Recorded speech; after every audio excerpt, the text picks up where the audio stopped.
จะเป็นการถ่ายรูปรวมเนาะทำการนำขันมุกแล้วก็ประธานอบส.เมืองเปิดพิธี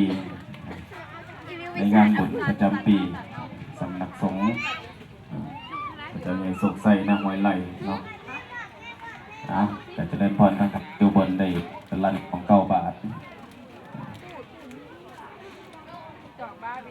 อาทีเลยเด้อ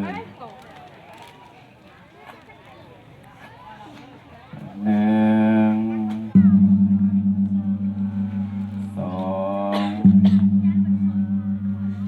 3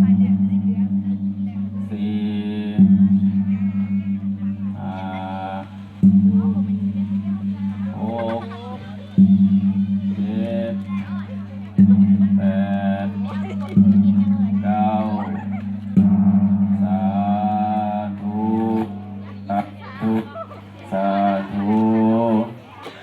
ก็จะเดินพรเราประจำทีเนาะเรากราบแล้วก็ในมนต์ก็อันดับต่อไปเนาะก็จะเป็นการ